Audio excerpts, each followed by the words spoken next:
C'est pourquoi j'ai intitulé ce message que je t'envoie « Sois puissamment justifié ». Sois puissamment justifié. Et c'est vraiment nécessaire. C'est nécessaire que nous soyons justifiés. Sinon, nous ne sommes pas justes. Et si nous ne sommes pas justes, toutes les promesses de Dieu nous échappent. Parce que ce sont des promesses qui sont faites aux justes.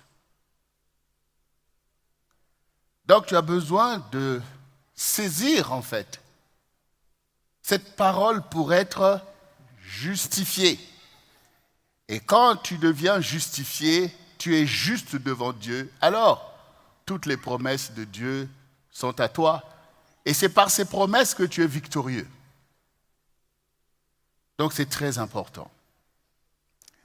D'abord, le Seigneur dit dans Matthieu 11, verset 28, « Venez à moi, vous tous qui êtes fatigués et chargés, et je vous donnerai du repos. » Le repos, c'est le repos du Seigneur. C'est-à-dire ton âme est dans le repos et dans la félicité.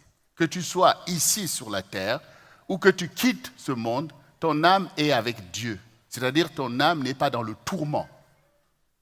Ton âme n'est pas dans des tiraillements des âmes loin de Dieu.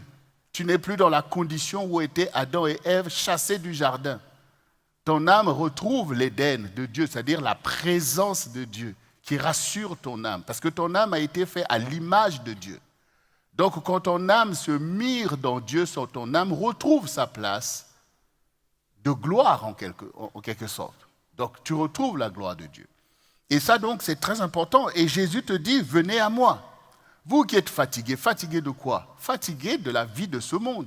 Vie de péché, de corruption, de chaos, de mensonges. Ça fatigue, comme Pasteur Justine parlait tout à l'heure, de la fatigue morale, la fatigue émotionnelle. Toutes ces choses en fait qui te mettent mais vraiment dans une fatigue mortelle. Oui, on n'est pas en train de parler de la fatigue physique qui est naturelle, qu'on peut gérer de telle ou telle manière. Mais on vous parle de la fatigue de votre âme usée par le diable qui cherche à te détruire. Comme le Seigneur a dit, le voleur ne vient que pour dérober, égorger et détruire. Il vient te proposer des futilités, mais en fait, c'est pour te dérober, pour vouloir te détruire. Et le Seigneur dit, venez à moi, vous tous qui êtes fatigués. Donc, il s'adresse à tout homme. Quelle que soit ta réalité, quel que soit ce que tu as fait, quel que soit ce que l'ennemi a fait, il dit, venez à moi. Venez à moi, vous tous qui êtes fatigués, et je vous donnerai du repos. Il n'y a que moi qui peux le faire. Par tes propres réflexions, tu n'y peux pas. Y compris par tes propres jeûnes, tout ce que tu veux, tu ne peux pas. Venez à moi. Et pourquoi le Seigneur avait besoin de dire ces choses? C'est pour nous, mais aussi pour la génération au milieu de laquelle il a parlé, parce qu'il voyait leur attitude. Il voyait comment ils se tenaient loin de lui en train de le critiquer. Il dit, mais venez à moi. Mais toi aujourd'hui, est-ce que tu entends bien cette parole du Seigneur? Est-ce que tu viens à lui? Pour qu'il puisse te donner le repos de Dieu. C'est très important, bien-aimé. Alors, j'aimerais que nous puissions nous référer sur la parole de Dieu déjà dans le livre. Allons-y d'abord dans le livre de Luc, Luc 18.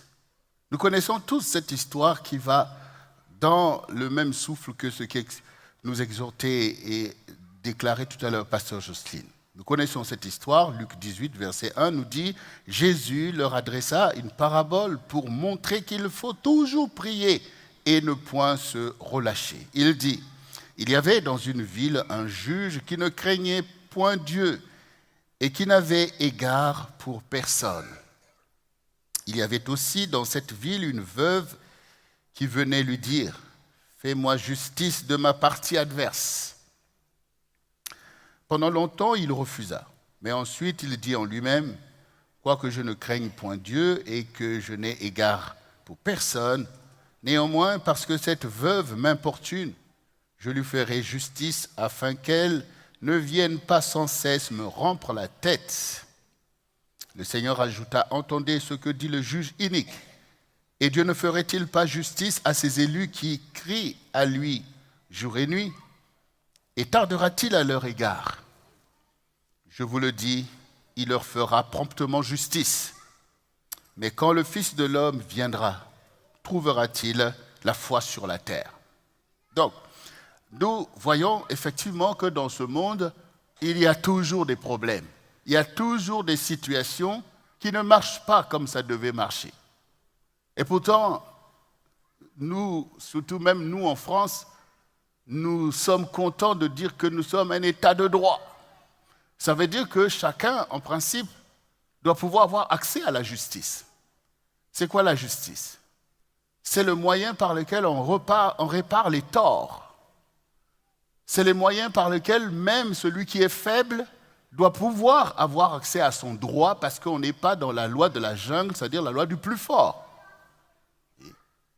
Et donc ici, nous voyons que cette femme avait subi un préjudice de la part d'une autre personne qui a peut-être pris, je ne sais pas, son champ ou je ne sais pas quoi. Alors cette femme ne va pas maintenant aller voir son ennemi pour dire, voilà, je veux me battre avec toi. Donc elle réclame justice chez la personne qui a été établie pour rendre justice, pour que les choses puissent fonctionner comme ça doit fonctionner dans un état de droit. Or, cette personne, il est dit que cette personne ne craignait pas Dieu, comme là, dans ta génération, beaucoup de gens ne craignent pas Dieu. Et donc se donnent des positions et accomplissent leur propre justice, qui est, comme dit Dieu, une justice souillée comme un vêtement souillé. Donc, du coup, ça fait que toi aussi, tu subis des préjudices. Des choses que tu avais droit et auxquelles tu en es privé. Et tu ne sais pas à qui recourir. Et ces choses sont là. Nous le voyons au quotidien. Les gens font main basse sur les choses qui ne leur appartiennent pas et les malheureux doivent se taire, les opprimés doivent subir et accepter leurs conditions. Mais ici, le Seigneur veut mettre en exergue la détermination de cette femme à croire dans la justice et à pouvoir réclamer justice nuit et jour avec persévérance. Toi aussi, nous aussi certainement, nous nous détournons très vite, même des choses que Dieu a disposées pour nous. À cause de ce qu'elle disait, le découragement et toutes sortes de choses, on laisse tomber. Mais le fait ici de laisser tomber peut supposer beaucoup de choses. Est-ce que c'est parce que tu penses que finalement tu n'auras pas gain de cause? On peut croire que c'est ça. Mais très souvent, c'est à cause d'un autre facteur spirituel qu'elle dénonçait, c'est-à-dire le découragement et même l'incrédulité. Donc cette position va déterminer la qualité de ta foi. Parce que ce que le Seigneur veut mettre en exergue ici, c'est la qualité de la foi de cette femme qui croyait, non pas dans ce juge qui est inique, mais dans la justice. Elle avait foi dans la justice. Vous voyez? Donc ça veut dire que nous aussi, si nous ne faisons pas attention, nous pouvons réaliser que même les choses pour lesquelles nous prions, ça n'arrive pas. Alors, on peut se décourager. Mais la question, c'est contre quoi nous nous décourageons et contre qui s'adresse notre découragement. Ça peut avoir un impact terrible. Si notre découragement veut dire, par exemple, que nous nous décourageons de Dieu, quelle est l'issue pour nous alors? Vous voyez, ça peut être très dangereux. Parce que toi, tu vas dire, oh, c'est moi, je laisse tomber. Mais fais attention. Il se peut que ce soit le travail de ton ennemi. Là, on pouvait dire à cette femme-là, mais toi aussi, laisse tomber. Toujours, tu es là, laisse tomber. De la même manière que les personnes disaient à Bartimée d'arrêter de crier, « Fils de David, aie pitié de moi. Arrête d'importuner le maître, arrête. » Et quand maintenant Jésus s'est arrêté, il dit, « Emmenez-le-moi. » Eh bien, où sont passés tous ceux qui pensaient avoir raison de te dire arrête. Tout d'un coup, Bartimée a été justifié par le fait que tu as raison de croire que Dieu te fera justice, que Dieu viendra à ton secours. Parce que c'est ça la foi, c'est vraiment ça, la foi. Et ça, c'est très important. Parce qu'on croit dans des choses qui sont des choses saintes. La justice, c'est saint. La foi, c'est saint. L'amour, c'est saint. Vous ne pouvez pas vous décourager de ces choses. Vous ne pouvez pas vous détourner de ces choses sans vous éloigner vous-même du royaume de Dieu. Parce que la justice, ce n'est pas du diable. Le diable va mettre ses imposteurs pour occuper ses postes afin de coloniser le monde. Mais si vous perdez la foi dans la justice, vous vous êtes éloigné du royaume de Dieu. Parce que c'est un royaume de justice. Et Dieu vous demandera toujours à vous de faire justice aux autres. Voyez? Donc vous ne pourrez jamais dire à Dieu qui te dit pardonne à ton frère. Oh Seigneur, tu vois, moi de toute façon je ne crois pas dans la justice. Tu te condamnes toi-même. Donc c'est très important pour nous de comprendre qu'il y a des choses qui sont importantes. Et le Seigneur dit, quand le Fils de l'homme viendra sur la terre, trouvera-t-il la foi sur la terre? Ça veut dire que ce qui importe, le Seigneur, c'est ta foi. Le déploiement de ta foi, la qualité de ta foi, l'exercice de ta foi. C'est ça qu'il recherche. Regardez le passage suivant, la suite, versets 9 à 14. Il dit encore cette parabole en vue de certaines personnes qui se persuadent qu'elles étaient justes et ne faisant aucun cas des autres. 2 hommes montèrent au temple pour prier. L'un était pharisien et l'autre publicain. Le pharisien debout priait ainsi en lui-même. « Ô Dieu, je te rends grâce de ce que je ne suis pas comme le reste des hommes, qui sont ravisseurs, injustes, adultères, ou même ce publicain. Je jeûne 2 fois la semaine, je donne la dîme de tous mes revenus. » Le publicain, se tenant à distance, n'osait même pas lever les yeux vers le ciel.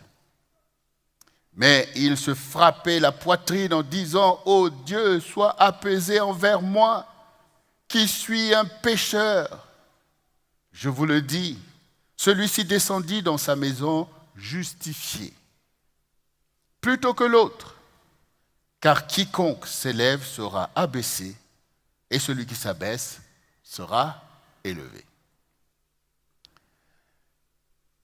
C'est vrai que quand nous regardons la vie de certaines personnes, les choses auxquelles ils se sont rendus coupables, des choses terribles que nous pouvons savoir, on peut se dire, bon, ça c'est un dossier compliqué. Celui-là, on ne sait vraiment pas s'il peut vraiment arriver au paradis. Là, c'est quand même grave. Tu as vu ce qu'il a fait? Mais c'est terrible. Oui. Donc, on peut se retrouver nous-mêmes, avoir l'attitude de ce publicain. Parce que nous réagissons par notre intellect et que toutes ces choses que nous pouvons connaître sur quelqu'un, là, on se dit non, trop c'est trop. Moi, j'ai aussi péché, mais quand même pas comme lui. Vous voyez? Donc, on est toujours, nous, en train, nous-mêmes, de réfléchir, de calculer aux choses de Dieu, c'est-à-dire que nous revenons à notre jugement. Nous évaluons les choses selon nous. Il y a ce prisme-là. Tu penses que tout passe selon toi, mais ce n'est même pas ta parole. C'est la parole de Dieu. Donc tu as besoin de faire l'effort de comprendre la parole de Dieu, non pas en réfléchissant selon toi, mais en essayant toi-même de comprendre la pensée de Dieu. C'est comme ça que vous comprenez la parole. Parce que sinon, vous ramenez la parole à vous. C'est pour ça que beaucoup de chrétiens sont toujours en train d'utiliser des versets pour se canarder les uns les autres. Mais oui, c'est ça que font beaucoup de chrétiens ignorants. Prends tel verset pour infliger, voilà, tu ne dois pas faire ça. Oui, un tel ceci, la femme ne doit pas faire ceci. La femme, chacun prend des versets qu'il ne comprend pas pour pouvoir appliquer sa propre justice contre un tel ou contre un tel. Regardez, c'est ce que fait ce publicain. C'est ce qu'il fait. Voilà. Oh Dieu, je te rends grâce de ce que je ne suis pas comme le reste des hommes. Qui a dit que tu n'es pas comme le reste des hommes? Voilà. Tu veux rendre grâce à Dieu. Donc tu sais que les choses de la grâce ne sont pas méritées. Est-ce que vous pouvez mériter la grâce? On vous fait grâce et vous prenez un mérite dans ça. Que je ne suis pas comme les autres hommes alors qu'on t'a fait grâce.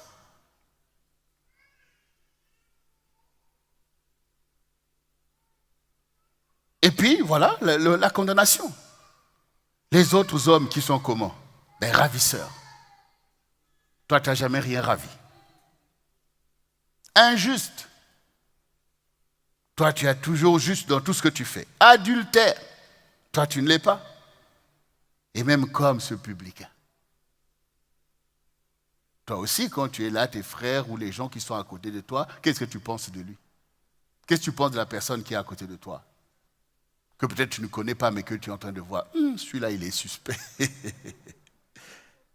Non, mais bien aimé, c'est très important de comprendre ce travail du péché d'Adam qui agit en toi, en fait, par l'instrumentalisation de ton ennemi, Satan, qui veut t'égarer. Il veut t'égarer, en fait, dans la dimension du monde. Il veut t'égarer. Mais le Seigneur, lui, il veut tourner nos regards vers le publicain. C'est-à-dire que les publicains, c'était, comme vous le lisez, que les gens disaient, les gens de mauvaise vie. Les publicains, c'était des sortes de douaniers. Alors, moi, je me rappelle que même mon père disait, je ne veux pas que vous fassiez le métier de douanier. C'était des voleurs et tout. Bon, peut-être qu'il avait eu affaire à eux. Je ne sais pas qu'est-ce qu'on lui avait fait, mais il était vraiment déterminé que personne d'entre nous ne fasse le métier de douanier. Bon, c'était comme des publicains. Donc, ils profitaient de leur position pour s'accaparer. Vous voyez, un publicain, c'est comme Zachée, par exemple. C'était un publicain. Et donc, il avait profité de ça pour pouvoir extorquer plein de choses et s'enrichir de cette façon-là. Comme beaucoup le font là dans notre génération. En France et dans tous les pays en Afrique, il y a plein de publicains. Ben oui.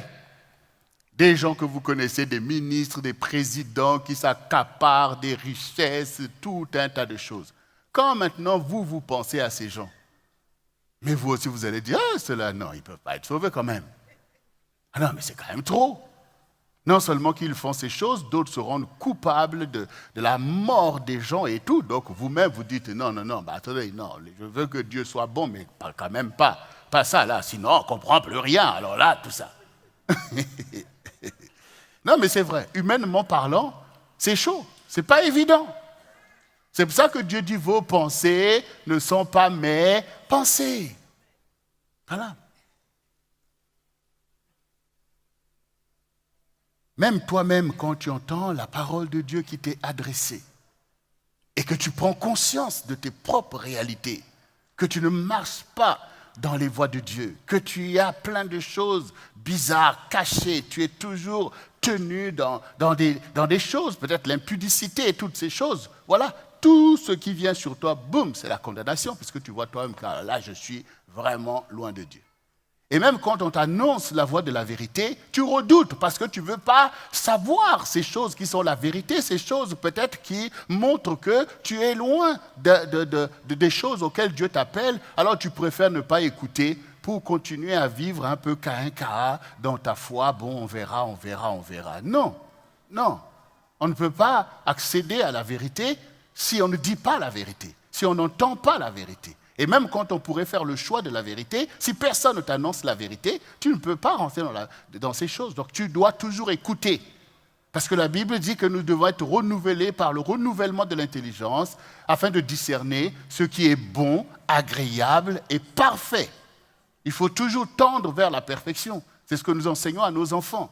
Nous voulons qu'ils soient les meilleurs. Donc nous aussi, nous ne pouvons pas nous voiler la face, nous laisser entraîner dans des choses corrompues parce que nous ne voulons pas écouter en fait les choses qui nous challengent, les choses qui sont l'objet de notre foi, la victoire de notre foi comme on a entendu. Non, bien-aimés, il faut venir à Jésus, comme il a dit.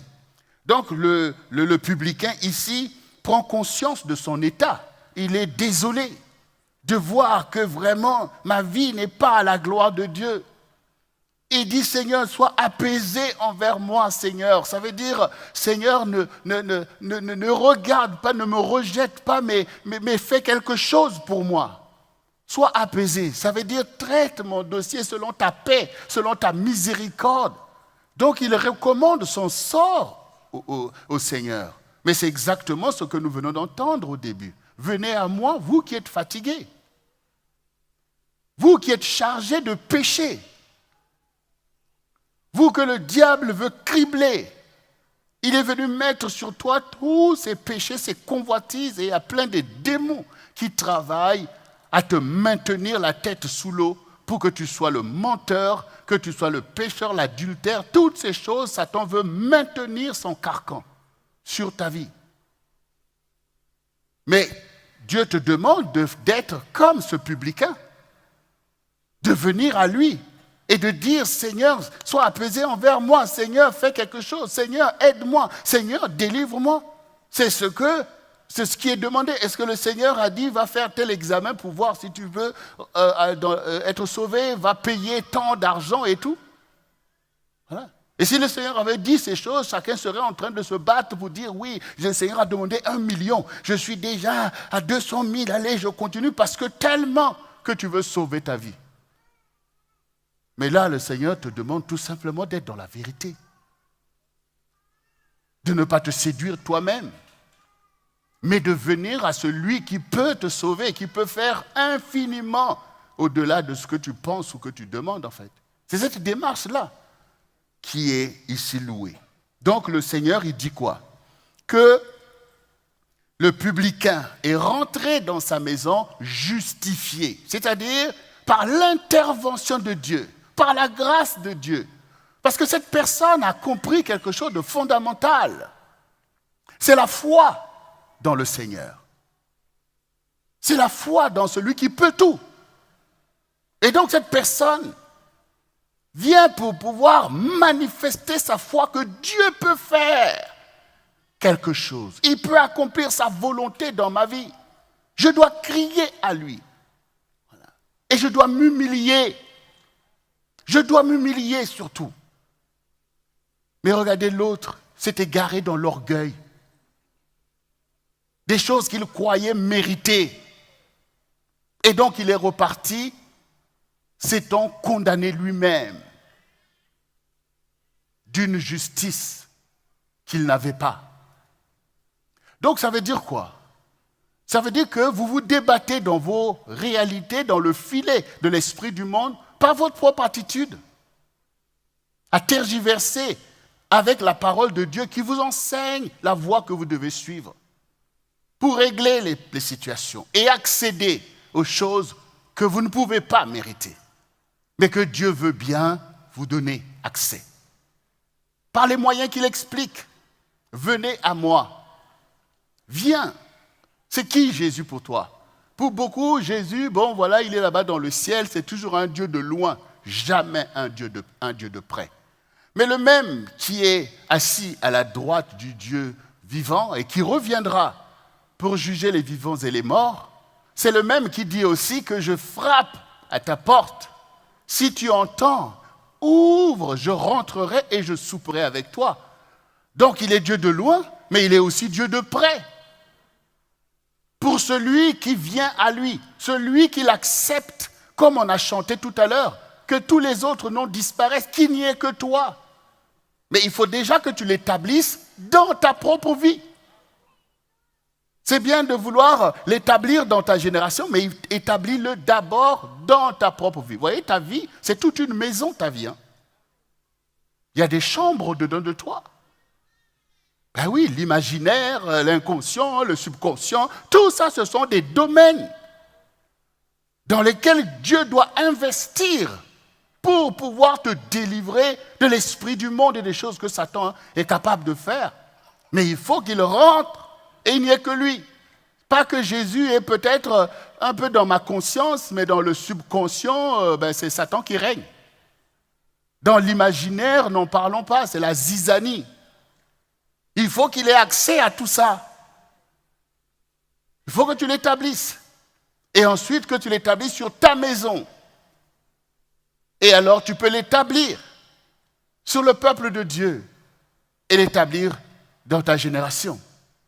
Parce qu'effectivement, la parole dit clairement que les dieux qui n'ont pas créé les cieux et la terre disparaîtront. Donc leur nom doit disparaître comme les noms des Zeus et les Baals et toutes ces choses. Dieu les a renversés et a fait disparaître leur nom du milieu des générations. Il y a encore d'autres idoles que le Satan a créées pour cette génération. Mais ceux-là aussi, ils doivent disparaître comme on a chanté. Parce que nous élevons le seul et l'unique vrai Dieu. Donc comprends le principe. Comprends le principe. Parce que si nous ne rentrons pas dans cette justice, nous ne pouvons pas établir le juste. Nous ne pouvons rien faire malgré nos bonnes intentions. Parce que la connexion n'est pas là. Et toi-même, tu n'es pas sauvé. Comment tu vas aller sauver? Oui, peut-être les panneaux de direction, ils montrent la direction, ils n'y vont jamais eux-mêmes. Mais ce que le Seigneur nous a envoyé, ce n'est pas pour aller nous perdre dans les nations. Il a dit d'aller faire des disciples, des gens qui marchent à notre suite. Donc on doit nous-mêmes saisir pour livrer à d'autres et ne pas être des cymbales retentissantes. Jésus, Jésus, Jésus, que tu n'as pas connu. Parce que tu ne veux pas le connaître. Parce que tu refuses de comprendre l'enseignement. Il faut comprendre. La parole de Dieu nous a été donnée pas comme un piège, mais comme quelque chose qui nous révèle la vérité et qui nous délivre. Donc ici, nous avons compris que Dieu peut nous justifier. Et c'est ce qu'il veut faire. Dieu peut te justifier. Et il faut que tu sois justifié. Le contraire d'être justifié, c'est la culpabilité, c'est la condamnation, c'est la déstabilisation, c'est la confusion.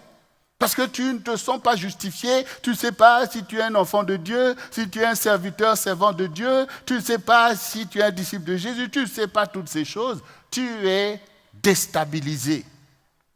Et comment tu vas accomplir tes vocations? Comment tu vas faire tes missions? Les gens contestaient avec Jésus. Mais Jésus disait, je ne suis pas seul. Les œuvres que je fais témoignent que le Père est en moi et que je suis dans le Père. Toi aussi, tu dois avoir un tel témoignage, que Christ est en moi, parce qu'il se manifeste au travers de moi. Donc, tel que nous venons de le lire, on n'a pas vu que ce publicain a fait je ne sais pas quoi pour rentrer chez lui justifié. Il a invoqué le Seigneur et le Seigneur l'a purifié. Et il est rentré dans sa maison avec une conscience renouvelée. Et certainement une grande obéissance pour ne plus se laisser manipuler par son ennemi, mais de rendre gloire à son Dieu qui ne l'a pas rejeté et qui a fait pour lui des prodiges. Nous aussi. Quand nous venons dans la présence de Dieu, ce n'est pas pour repartir coupable. C'est pour repartir justifié par ce qu'on a entendu de Dieu.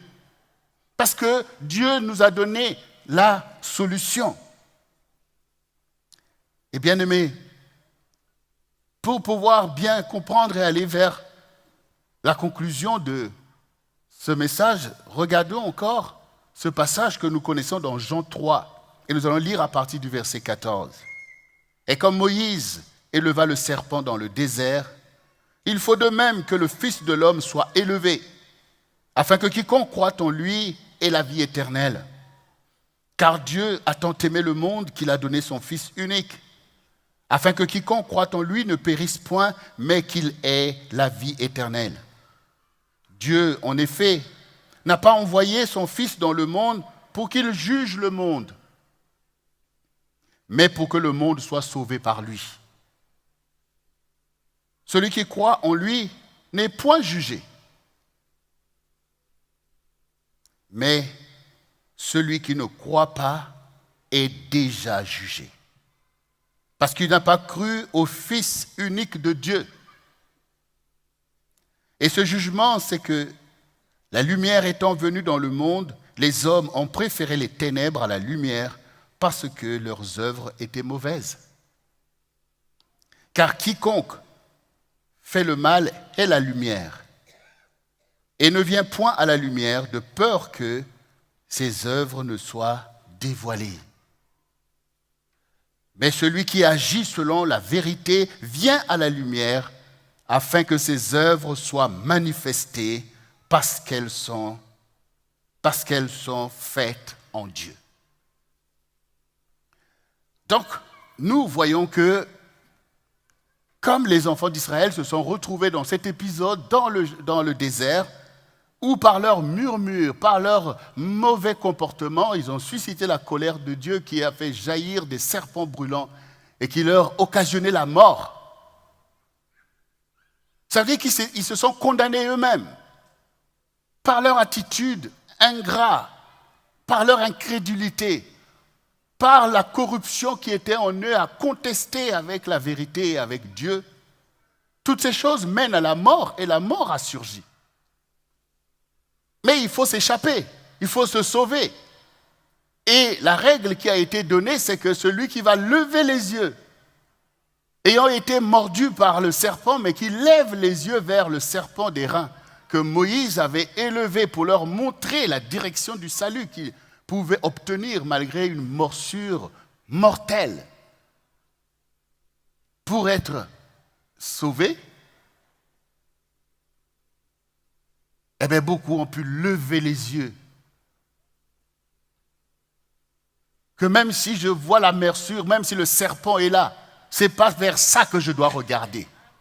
Mais je dois regarder d'où me vient le salut. C'est nous-mêmes qui chantons que, comment on dit, je lève les yeux vers les montagnes. D'où me vient le secours? Le secours me vient de l'Éternel. Donc il y a toujours quelque chose qui nous dispose le secours. Et il faut être attentif. Et donc ces personnes ont pu regarder le serpent et pourtant ils étaient coupables de murmures. C'est pour ça que le serpent les mordait. Mais pour avoir écouté la voix de Dieu et le conseil de Dieu, ils ont pu échapper à la mort. Est-ce que Dieu a dit, mais oui, c'est bien, ça vous apprendra, vous avez murmuré, récoltez maintenant?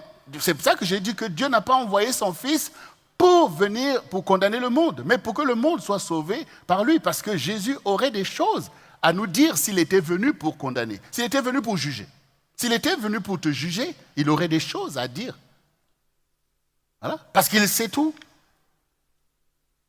Mais pourtant, ce n'est pas ce qu'il te dit. Il te dit, viens à moi. Voilà. Il te dit, viens à moi. Il n'a pas dit, écoutez, vous qui êtes juste, venez à moi. Ces coupables-là, éloignez-vous de moi. Ce n'est pas ce qu'il a dit. Mais par contre, il dit, quand le Fils de l'homme viendra. C'est-à-dire que quand il reviendra, là, ça sera chaud. Voilà. Trouvera-t-il la foi? Ça veut dire que, est-ce que la foi a produit ce salut? Est-ce que même son peuple, est-ce que ces vierges auront marché selon la foi pour ne pas rater de rentrer dans la salle des noces? Donc nous venons de l'entendre. De la même manière que Moïse a élevé le serpent pour sauver ceux qui étaient victimes des morsures des serpents brûlants, c'est la même chose que le Seigneur a fait pour l'humanité entière, à lever les yeux vers Jésus-Christ qui te sanctifie, qui te purifie de tous tes péchés et qui renouvelle ton intelligence pour que tu ne puisses plus marcher dans les manipulations du diable qui te faisait marcher dans le péché, dans toutes sortes de choses, parce que ta réflexion même se trouve à être corrompue, à aboutir toujours en fait à des choses qui sont préjudiciables pour toi-même.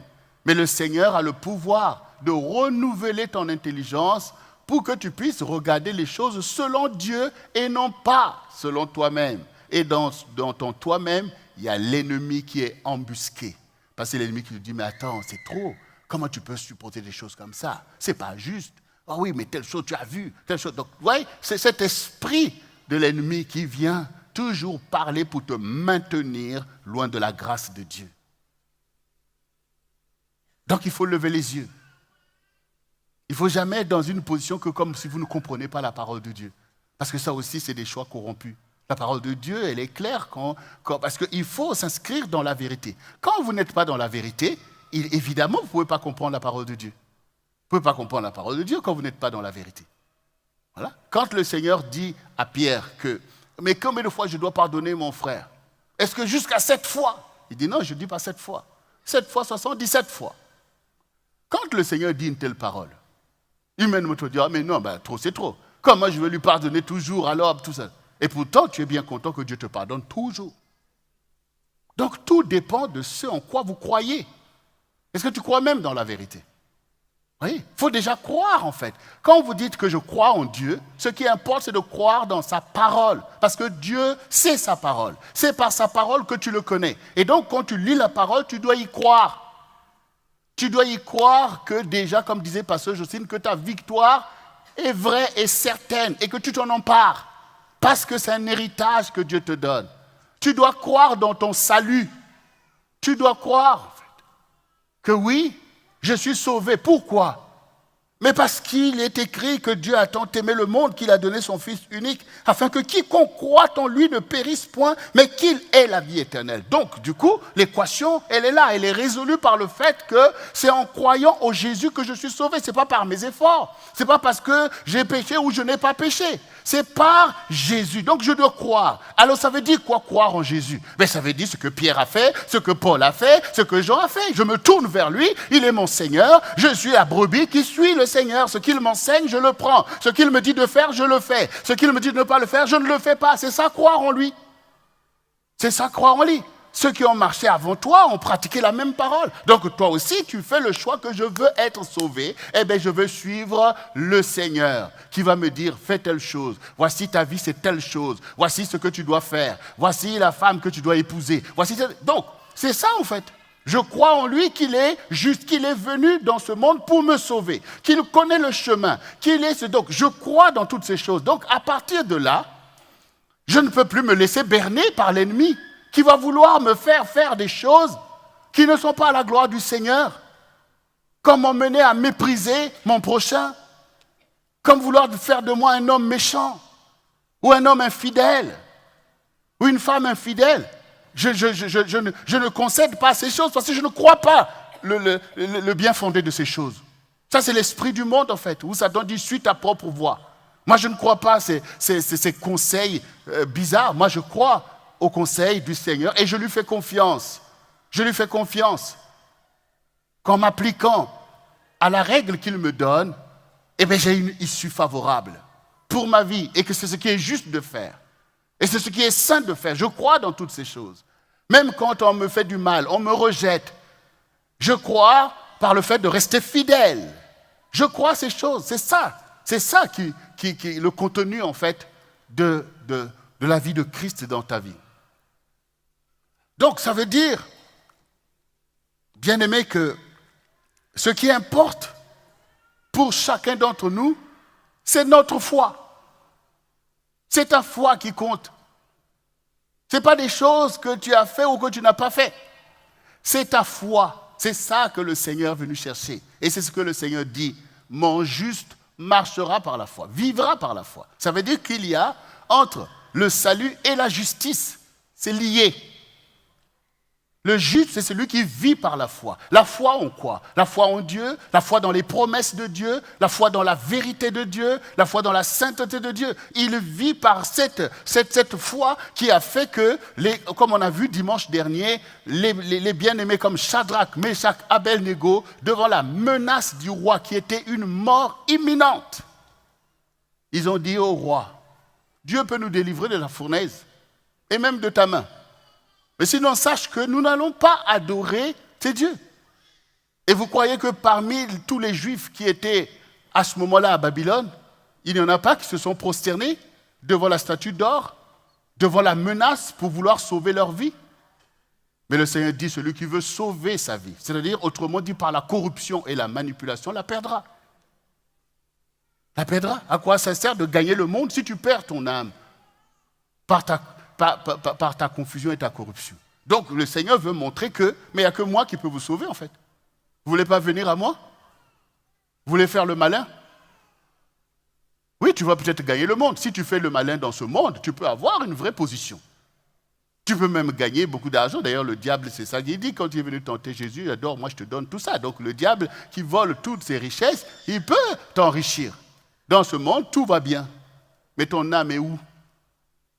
Ton âme est où? À quoi ça sert de gagner tout ça si tu perds ton âme? Ça veut dire que le temps qui nous a été donné sur cette terre, c'est le temps de manifester la foi. Pourquoi? Parce que nous avons été formés pour la vie éternelle. Ton âme aspire à la vie éternelle parce que là, tu vis sur la terre quelques secondes devant Dieu, qui a été donné pour porter ton choix. Donc si maintenant tu fais le choix corrompu parce que tu penses que ce qui importe, c'est là comme les impies qui disent mangeons, buvons, demain nous mourrons. Parce qu'eux, ils pensent qu'il n'y a pas la vie éternelle et qu'il voilà, il faut profiter, voilà, il faut se gaver avec le diable, être dans la jouissance de toutes ces choses. Mais toi, tu n'es pas dans cette ignorance-là. Toi, tu crois dans la vie éternelle. Et tu fais quoi en fait pour cette vie éternelle? Quels sont les choix que tu fais qui sont ajustés avec cette vie éternelle? Donc tu verras que toutes les choses par lesquelles Satan pouvait te manipuler perdent de la valeur par rapport au fait que tu connais les vrais trésors de la vie. Oui. Donc du coup, il ne peut plus te manipuler. Est-ce qu'il a pu manipuler Jésus? Non. Il ne pourra pas te manipuler si tu crois en Jésus et que tu veux marcher selon cette foi véritable. Pour dire, mais si mon maître ne s'est pas laissé manipuler par le diable pour l'argent et tout, pourquoi moi je veux me laisser manipuler? Je ne le ferai pas parce que le disciple n'est pas plus grand que son maître, mais il appartient à tout disciple d'être comme son maître. Donc, bien-aimés, ne vous mettez pas dans la confusion quand vous écoutez la parole de Dieu. Mais comment je vais faire ça? Comment je peux marcher juste? Comment je peux ne pas mentir? Comment je fais? Applique ta foi. Parce que la Bible dit clairement que Dieu est celui qui suscite la foi et qui la conduit à sa perfection. Si Dieu te parle, c'est pour susciter la foi au milieu de ta situation. Parce que l'ennemi prend avantage de ton ignorance. Il prend avantage de te manipuler pour t'emmener chaos sur chaos. Qu'est-ce qu'il veut? C'est détruire ton âme. Mais Jésus est venu non pas pour te condamner ni pour te rejeter, mais te challenger au sujet de ta foi. Pour dire, mais toi, tu es un croyant. Pourquoi tu penses maintenant que tu ne peux pas vivre sans aller fumer des stupéfiants? Pourquoi tu penses que tu ne peux pas vivre sans être dans l'impudicité? Pourquoi tu penses? C'est de l'incrédulité. C'est là ça l'échec. Mais Dieu te dit, la victoire qui monte de la terre, c'est votre foi. Donc ce qui intéresse le Seigneur, c'est que tu sois un croyant. Parce que le croyant, lui, il est fixé sur les promesses de Dieu. Il est fixé sur l'intervention de Dieu. Et il est même dans le désir de glorifier son Dieu parce qu'il reconnaît par l'enseignement que c'est ma responsabilité. Ce que je ne pouvais pas faire dans le ciel, Jésus l'a fait pour moi. Lui, il est descendu pour que je puisse avoir un témoignage là dans le ciel et que même les anges de Dieu qui voient que moi j'ai reçu ça de Jésus-Christ, que je sois non seulement l'objet aussi de leur ministère, mais j'ai aussi la responsabilité de glorifier le Seigneur au milieu de ma génération. Parce que je suis son disciple et qu'il m'a dit, allez et faites de toutes les nations des disciples. Parce qu'au moment où tu laisses Satan t'entraîner dans tout et n'importe quoi, tu n'es toujours pas allé pour faire des disciples. Est-ce qu'une fois que tu auras raté tes vocations sur la terre, Dieu va t'acclamer? Tant que comprenons, bien-aimés, ne nous prenons pas la tête inutilement. Rentrons comme les disciples, parce que le Seigneur dit, armez-vous de toute la pensée, même de souffrir. Ça veut dire que nous ne sommes plus là à souffrir des péchés, des je ne sais pas quoi, des choses comme si on est des païens. Non, nous souffrons pour l'avancement du royaume et de la justice. Nous souffrons pour que d'autres aussi parviennent à la connaissance de la vérité. Ce sont les challenges, comme les saints qui ont marché avant nous. Nous allons nous retrouver, nous aussi, dans des tribulations. Mais ça, c'est la gloire des saints. Ça, c'est la foi. Parce que tu n'es pas en train de souffrir des choses en vain. Quand tu es en train de souffrir le combat de ta foi, c'est ça la vraie foi. C'est-à-dire non seulement que tu crois dans les choses de Dieu, mais tu te bats pour ces choses. Et tu ne lâches pas. Tu es déterminé comme cette veuve pour dire non, ce que Dieu a dit, ça doit s'accomplir. pour dire non, le CRC est là pour qu'on aille partout, que les gens sachent qu'il n'y a pas 1000 dieux, il y a un seul, et que tous les autres noms doivent disparaître. Et que nous avons non seulement la foi de le faire, mais aussi le déploiement pour faire asseoir cette vérité avec tout le potentiel que Dieu nous a donné. Des vocations, des ministères, de la louange, de toutes ces choses, pour que les gens finalement se disent « Ah ben cette affaire-là, c'est sérieux ». Donc on ne va pas passer notre temps dans la confusion. Des gens, je ne comprends pas, c'est difficile. Ah non, je ne peux pas ne pas faire ceci. Tu es là dans ta situation, tu vois que Satan tire avantage de cette situation. Qu'est-ce que tu attends pour régler cette situation selon la justice, selon la vérité? Peut-être que tu vis en concubinage. Est-ce que Dieu t'a condamné pour dire, parce que tu as fait ces choses, maintenant tu vas aller en enfer? Oui, il veut te dire, sors de cette position pour retrouver ta place au milieu des saints. Qu'est-ce que tu fais? Mais applique les choses qui te sont enseignées pour sortir de l'oppression et glorifier le Seigneur. Ton Dieu en prendra plaisir. C'est ça qu'il a dit, venez à moi, vous qui êtes fatigués, je vous donnerai du repos. Voilà. À quel moment nous allons revenir à la relation simple entre le Seigneur et nous, entre le Père et son enfant, pour suivre les directives du Seigneur et devenir semblable à lui? À quel moment nous allons sortir de l'oppression? Parce que si on est dans l'oppression, comment vous allez combattre le royaume de Satan? Voilà. David n'est pas venu combattre Goliath sans s'être lui-même fait alliance avec son Dieu. Il dit, tu viens contre moi avec la lance et le javelot. Oui, c'est ce que Satan fait contre toi. Mais il dit, moi, je viens avec le nom du Seigneur.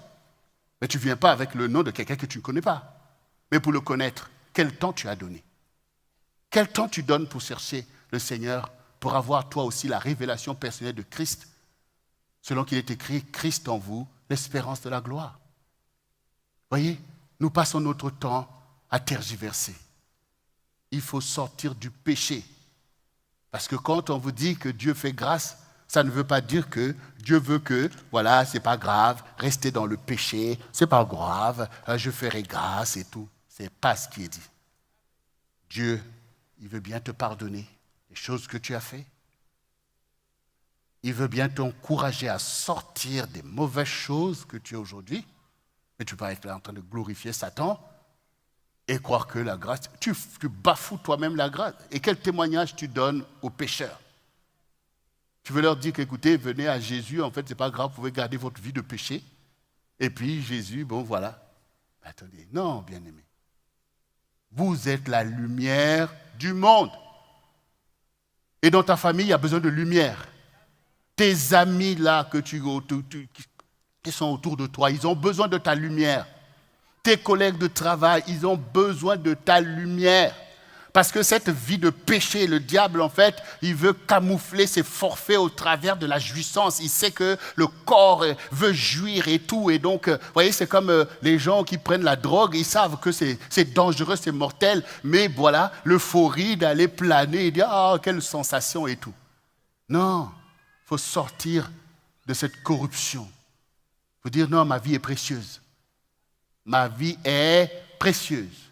Je dois sortir ma vie dans tout ce qui est confus, dans tout ce qui est malsain, dans tout ce qui est pernicieux. Parce que ne pas pécher veut dire non seulement glorifier Dieu, mais ça veut dire aimer ton prochain comme toi-même. Parce que pécher, c'est toujours aller mentir les autres, manipuler les autres. Quand est-ce que tu vas aimer ton prochain comme toi-même? Donc il faut accepter de venir à Jésus qui va te délivrer de toutes ces choses qui profitent au royaume de Satan. Voyez, regardez vous-même des choses terribles que l'on entend, qu'on voit à la télé, des meurtres, des choses terribles. Tout ça parce que, comme on a entendu tout à l'heure, la lumière est venue dans le monde, mais les hommes ont préféré les ténèbres parce que leurs œuvres étaient mauvaises. C'est vrai que quand vous êtes dans le péché, pour vous, la nuit, c'est vraiment le domaine de prédilection. Parce que vous pouvez faire des choses que les gens ne voient pas. Quand vient le jour, vous trouvez que c'est le jour, tout est dévoilé. Eh oui, il faut accepter d'être dévoilé. Il faut accepter que tes péchés soient dévoilés. David disait « éclaire mes ténèbres » parce qu'il a vu lui-même, quand il a pu commettre des péchés, combien ça a été dévastateur pour lui et pour le peuple de Dieu. C'est passé des choses dans la vie de David, alors il a compris crée en moi un cœur pur et un esprit bien disposé. Seigneur, éclaire mes ténèbres. Toi, quand tu viens devant le Seigneur, il ne faut pas faire comme le pharisien. Pour dire, oh Seigneur, vraiment, tu as vu, Seigneur, là j'ai fait ceci, j'ai payé ma dîme, Seigneur, là j'ai fait ceci. Non, dis, Seigneur, éclaire mes ténèbres. S'il y a encore des choses qui ne sont pas à ta gloire, révèle, Seigneur éternel, pour que je puisse arracher les mauvaises herbes. Seigneur, parle, agis, parce que tu es un disciple est enseigné. Parce que quand tu vas revêtir cette justice, c'est alors que tu peux servir ton Dieu. C'est alors que tu peux glorifier ton Dieu. C'est alors que tu peux être comme Joseph pour ta propre famille.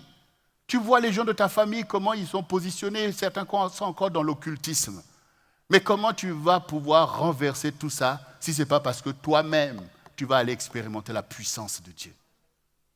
Bien-aimés, la solution est à notre disposition, à tous. C'est notre foi qui doit parler. C'est notre foi tu dois investir dans ta foi. Tout ce qui fait que ta foi soit à la gloire de Dieu et puisse manifester la puissance et la gloire de Dieu. Et c'est ta foi qui va aussi faire prospérer ton âme. C'est ce que le Seigneur nous a dit. Il nous a parlé de la puissance, de la gloire et de la prospérité. Toutes ces choses sont un héritage qui est là devant nous. Les trésors cachés, les richesses enfuies. Dieu est prêt à renverser les méchants de leur piédestal. Il veut délivrer les captifs, il veut donner une autre perspective à notre génération. Mais il faut réveiller les héros. Et les héros sont les héros de la foi. Par la foi en ton Dieu, toutes les prophéties que tu as entendues, qu'est-ce que ça génère chez toi comme action? Les temps sont précieux parce que le temps appartient à Dieu. Mais c'est le temps qui t'est donné à toi. Manifeste-toi, agis, apporte ta valeur ajoutée à ta famille, à l'Église et à ta génération. Ne perdons pas le temps dans la confusion parce que quand on ne comprend pas, souvent c'est parce qu'on est encore dans la corruption. La parole de Dieu ne peut pas être plus claire pour chacun d'entre nous.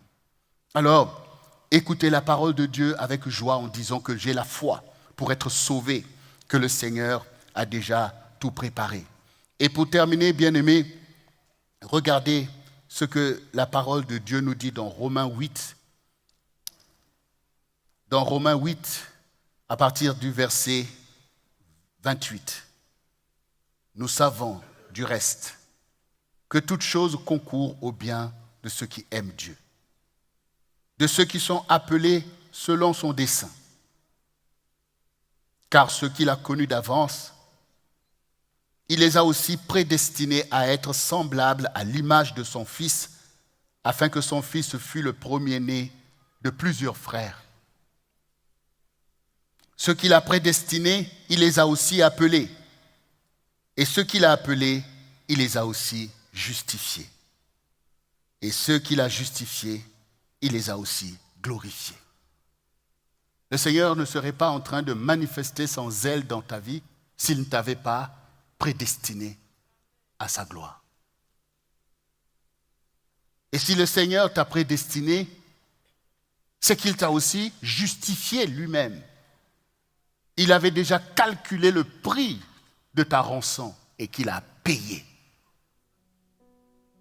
Et donc, parce qu'il t'a justifié, donc il t'a appelé. Il dit, viens à moi. Non seulement que je te donne le repos, mais je fais de toi mon serviteur, ma servante. Je t'envoie pour que d'autres aussi sachent que par moi, ils seront sauvés. Car il est venu pour délivrer les captifs. De quoi le monde est captif? Ils sont captifs de l'esprit du monde qui est le filet du diable pour vouloir maintenir les gens dans la condamnation du péché d'Adam et de Ève. D'être loin de Dieu. Et son désir, c'est que tu périsses loin de Dieu. Non seulement que nous avons le salut comme toutes ces personnes qui ont suivi Jésus, non seulement les disciples, mais aussi Marie de Magdala, de qui Jésus avait délivré de 7 démons. Peu importe ce qui était ton passé, c'est là où l'ennemi avait pris avantage de toi pour t'accabler de toutes sortes de situations d'oppression. Mais toi aussi, comme Marie, quand tu as vu la bonté de Dieu, adore-le. Et Marie est devenue, avec sa famille, les amis de Jésus. Le Seigneur t'aime, il aime ton âme, il connaît la valeur de ton âme. et veut priver à Satan de continuer son œuvre macabre dans sa vie, dans ta vie. Et lui veut se glorifier. Lui veut dire, Père, voici cette âme que j'ai gagnée pour toi. Laisse-toi gagner par le Seigneur. Laisse-toi sanctifier. Vis la vie que tu dois vivre pour la gloire de Dieu. Vis cette vie qui va être un témoignage pour les autres. Sois toi-même dans cette justice que réclame ton âme. Oui, bien-aimé, Dieu t'a justifié et il t'a aussi glorifié. Il faut que la gloire de Dieu éclate comme elle a éclaté dans la vie de tous les saints qui nous ont montré l'exemple. La gloire de Dieu a éclaté dans la vie de Joseph, malgré un parcours terrible. La gloire de Dieu a éclaté dans la vie de Daniel, malgré la fosse au lion. La gloire de Dieu a éclaté dans la vie de Shadrach, Meshach, Abednego, malgré la fournaise. La gloire de Dieu a éclaté dans la vie de tous ces saints qui ont abandonné les souffrances du péché pour prendre les souffrances de Christ, qui sont les souffrances pour la gloire de Dieu. Fais alliance avec la parole et laisse ta foi prendre une ampleur de la gloire de Dieu. Parce que la victoire que nous cherchons, c'est ta foi. Il n'y a que la foi qui peut plaire à Dieu. Ce n'est pas parce que nous aurons tellement jeûné que ça va plaire à Dieu. Le jeûne, c'est nous qui en avons besoin. Tu en as besoin pour rentrer dans cette foi efficace. Et c'est le dispositif que Dieu t'a donné. Mais soyons les bien-aimés du Seigneur en ayant foi en lui qu'il pourra nous guérir, qu'il pourra nous délivrer et qu'il pourra nous faire parvenir à la prospérité dont il est en train de parler. Parce qu'il dit certains des derniers seront les premiers. Vois-toi parmi ceux qui vont être les premiers. Que votre foi soit efficace à saisir, à se voir là où Dieu dit.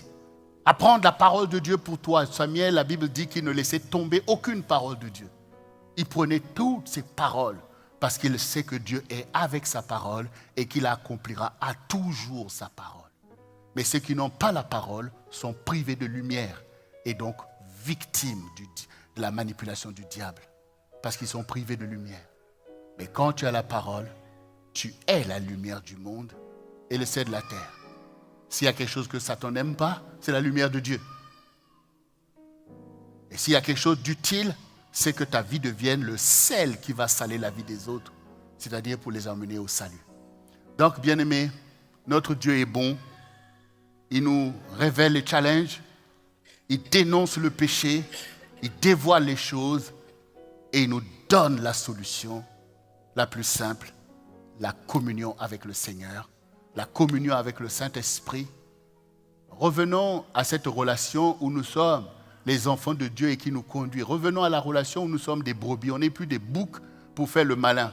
On abandonne la colère, on abandonne l'irritation, on abandonne la jalousie et on abandonne aussi toutes les convoitises du monde, toutes ces impuretés. On abandonne tout ça parce que c'est un tout. C'est un tout, le dispositif du diable. C'est un tout. Il ne faut pas dire, bon, je ne veux plus me mettre en colère et tout, et je veux garder quand même un peu l'impudicité. On abandonne. C'est le royaume de Satan. Et le Seigneur dit, cherchez premièrement le royaume de Dieu et la justice. Et tout le reste vous sera donné. La prospérité, le ceci, tout ça, il va donner. Il va donner tout. Tout ce que le diable veut te dire, allez, bats-toi, tu vas avoir. Non, non, non. Moi, c'est le royaume, parce que le royaume de Dieu va détruire le royaume de Satan. Moi, c'est la justice, parce que la justice de Dieu va renverser l'injustice du diable qui règne par-ci, par-là. Et tout le reste, c'est-à-dire les biens du royaume me seront livrés. Et bien, pour être disponible pour ce royaume, tu dois être un homme de foi déterminé. Une femme de foi déterminée. Et Dieu lui-même va utiliser cette foi pour faire des grandes choses. Il va utiliser ta foi, parce que ta foi, c'est la chose qui plaise à Dieu. Et Dieu va toujours utiliser la foi de ses saints pour accomplir des miracles et des prodiges.